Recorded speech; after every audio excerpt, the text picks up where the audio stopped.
हर हर महादेव। उम्मीद है आप सभी लोग अच्छे होंगे।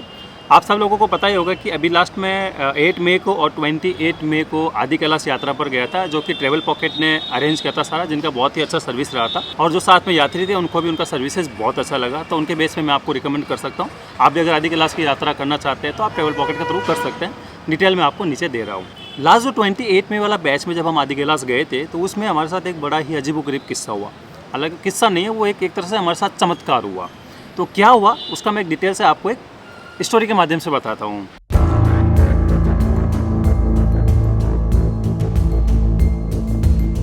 तो 28 मई को हमने हमारा सफ़र स्टार्ट किया था काठगोदाम से।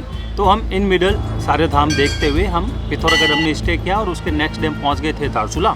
अब उसके नेक्स्ट डे जो कि हमारा मेन यात्रा स्टार्ट होती है, पूरा ऑफ रोड होता है, वहाँ से हमें नाभी विलेज स्टे करना था।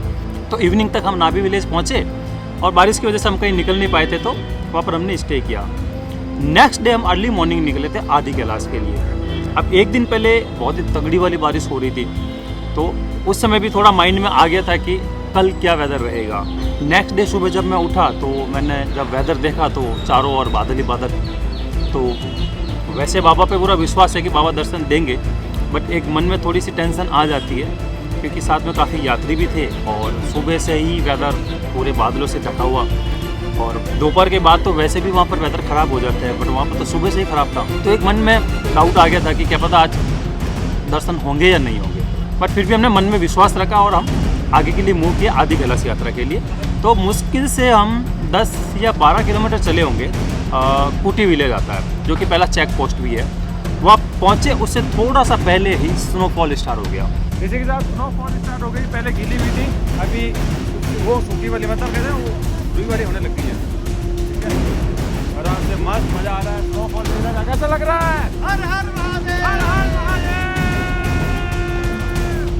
पहले गीला वाला स्नोफॉल हुआ, उसके बाद धीरे धीरे जो एक्चुअल जो स्नो होता है लाइट वाला ड्राई, वो होना स्टार्ट हो गया। गीला हुआ तब तक फिर भी ठीक था कि चलो ये बारिश की वजह से नीचे बारिश होती है तो ऊपर थोड़ा गीला वाला स्नो हो जाता है।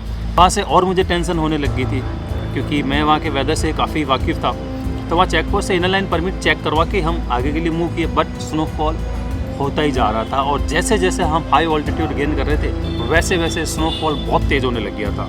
बट एज यू नो अपन एडवेंचर लवर हैं, तो मैं गाड़ी की छत पे बैठ गया, जो कि लास्ट ईयर भी बैठा था। तो स्नोफॉल हो रहा था बट साथ में विनोद जी ने सपोर्ट दिया और हम अच्छे से एंजॉय कर रहे थे। बट मुझे अंदर ही अंदर ज़्यादा टेंशन होने लग गई थी कि मैं अगर इस तरीके से अगर स्नोफॉल हो रहा है तो दर्शन होने तो मुश्किल ही है। बट बाबा पे विश्वास था और एक होप थी कि बाबा दर्शन देंगे। बस उसी होप के साथ हम आगे बढ़ते रहे और हम पहुँचे जॉलिंग गाँव, जो कि लास्ट मोटरेबल रोड है। वहाँ तक भी स्नोफॉल कम नहीं हुआ, होता ही जा रहा था हैवी। तो वहाँ पहुँच के जहाँ हमारा लंच का हमने व्यवस्था कर रखी थी, तो वहाँ अंदर जाके हम बैठे, स्नोफॉल हो ही रहा था।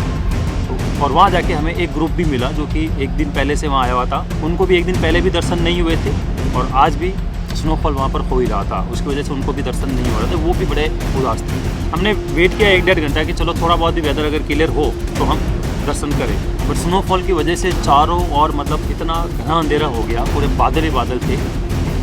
सूरज की किरण तो बहुत दूर की बात रह गई। 1-1.5 घंटा वेट करने के बाद फिर हमने फाइनल डिसीजन लिया कि चलो दर्शन नहीं हो रहे, कोई बात नहीं, अपन चलते हैं पार्वती सरोवर तक, जो कि 1.5 किलोमीटर वहाँ से है, जो कि पैदल है। जो घोड़े से जाना चाहते थे घोड़े से चले गए, बट हम तो पैदल ही गए क्योंकि इतना सफ़र करके आए हैं तो जानवरों को परेशान नहीं करना। तो हमारे साथ काफ़ी एज में भी थे, वो भी इस चीज़ को सपोर्ट कर रहे थे, वो भी पैदल ही चले। तो जब पार्वती सरोवर की तरफ जाते हैं तो क्या है कि एक मतलब मिट्टी का धोरा है बड़ा, तो उसमें हल्का सा इंक्लाइन है। स्टार्टिंग में लगभग होगा 200-300 मीटर का इंक्लाइन था। जब हम पार्वती सरोवर की तरफ जा रहे थे तो जो स्टार्टिंग की जो चढ़ाई थी 200-300 मीटर की, तो उसमें हम चल ही रहे थे कि अचानक से स्नोफॉल रुका और सूरज की हल्की सी किरण आई। सब जगह नहीं आई, तो उसी एरिया पे प्रीमाइसेस पे आई जहाँ आदि कैलाश पर्वत है, जबकि आदि कैलाश हमें 10-15 फीट 20 फीट आगे भी कुछ नहीं दिख रहा था। तो उस समय पर धीरे धीरे बादल हटने लगे। एकदम से ऐसा हुआ कि पूरे पर्वत के हमें दर्शन हुए और उसके दर्शन होने के 15 या 20 मिनट मैक्सिमम ये रहा होगा। उसके बाद एकदम से वापस बादल आए और वापस से स्नोफॉल होना स्टार्ट हो गया। मतलब ये जब हमने देखा, उस समय तो हम पैदल चल रहे थे तो इतना हमने नोटिस नहीं किया। हमें ये था कि चलो बाबा कैसे भी करके हमें दर्शन दे दे बस एक बार। उस समय दर्शन हो गए, हम बहुत खुश थे वहाँ पर और बहुत अच्छा भी लगा। होंगे भी क्यों नहीं, जहाँ पर 1% उम्मीद नहीं थी इतने हैवी स्नोफॉल में कि बादल खुलेंगे और सूरज की किरण तो बहुत दूर की बात थी और पूरे बादल हट के पूरे पर्वत के दर्शन होंगे। इन जनरल भी कभी जाते हैं तो मतलब काफ़ी आधा ढका रहता है जब सनी डे भी होता है, तो उस समय पर पूरे पर्वत के दर्शन हुए, हमें अच्छे से दर्शन हुए और 10-15 मिनट बाद में वापस स्नोफॉल होना स्टार्ट हो गया। उसके बाद भी हम पार्वती सरोवर गए, भयंकर स्नोफॉल हो रहा था। वापस भी जब आए गुंजी तक आए तब भी स्नोफॉल, कुटी विलेज तक हमें स्नोफॉल ही मिल रहा था। उस समय पर तो ये था कि हमें पैदल जाना है और बाबा के दर्शन करने, और दर्शन हो गए, बड़े खुश थे और हम नीचे आ रहे थे। जब बैठ के वापस जब हम इस चीज़ को डिस्कस कर रहे थे तो मतलब लिटरली रोंगटे खड़े हो गए। आप भी सोचो इतने हैवी स्नोफॉल के अंदर ओनली 10-15 मिनट के लिए सूरज की किरणें आना और आदि कैलाश पर्वत के पूरे दर्शन होना, उसके बाद वापस से पैक होना और स्नोफॉल हैवी स्टार्ट हो जाना। हफ्तों तक वहाँ पर कई बार वेदर क्लियर नहीं होता, तो एक 10-15 मिनट के लिए होना ये एक मिराकल था हम सब लोगों के लिए। जब हम वापस इसका डिस्कस कर रहे थे तो मतलब लिटरली हमारी आंखों से आंसू आ गए। मतलब बाबा ने देखो कितना आशीर्वाद दिया हमें और दर्शन 10 मिनट के लिए भी दिए, बट दिए इतने दूर आके।